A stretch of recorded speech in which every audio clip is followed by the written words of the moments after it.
এটা বাবার বাড়ির লাস্ট ভিডিও। যেদিন বাড়ি আসি তার আগের দিনের দুষ্টামি আমার ছেলে দিদুনের কোলে উঠে এরকম দুষ্টামি করছিল, তাই আমি একটু ভিডিও করে নিয়েছিলাম। সকালবেলা ঘুম থেকে ওঠার পর দেখো আমি এদিকে বিছানাটা সুন্দরভাবে গুছিয়ে নিয়েছিলাম। এখনও বাবার বাড়ির ভিডিও দিচ্ছি, কারণ বাড়িতে এসেছি, তার পরের দিনই ননদ এসেছে, আর আত্মীয় স্বজন আসলে একটু তো ঝামেলা থাকে এই কাজকর্মে, তাই ভিডিওর দিকে ভালোভাবে লক্ষ্য দিতে পারছি না। এখন থেকে তোমরা রেগুলার ভিডিও ভালোভাবে পেয়ে যাবে। আমার ছেলে দেখতে পাচ্ছ তো কত দুষ্টুমি শিখে গেছে, সকাল সকাল উঠে কত রকম দুষ্টুমি দেখিয়ে দিলাম। আর এদিকে আমার একটা প্রমোশনের ভিডিও শ্যুট ছিল, সেটা কমপ্লিট করে নিয়েছিলাম। তারপর বাবুকে এদিকে খাওয়াচ্ছিলাম, আর এখন তো খেতেই চায় না, কত ভেজাল করে। ওকে খাওয়ানোর পর স্নান করে এসে আমি একটু স্কিন কেয়ার করে নিচ্ছিলাম। তারপর বাবুকে নিয়ে একটু রোদে বের হয়েছি। আর টোটো দেখলে তো আমার ছেলে ভীষণ খুশি হয়ে যায়, টোটোর চারপাশেই ঘুরতে থাকে। চুপ করো না, এত কথা কেন? এত কথা জানো তুমি? এত কথা বল।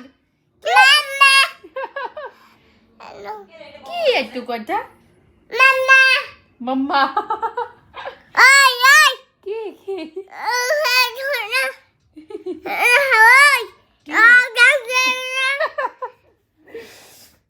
খেলা শুরু করছে।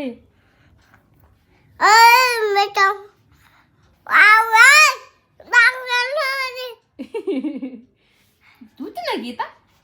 বাবু এখন দেখো জল দিয়েও খেলা শিখে গেছে, দিন দিন দুষ্টামি যেন বেড়েই চলেছে। আর সন্ধ্যাবেলা আমরা একটু টিফিন করছিলাম সবাই মিলে।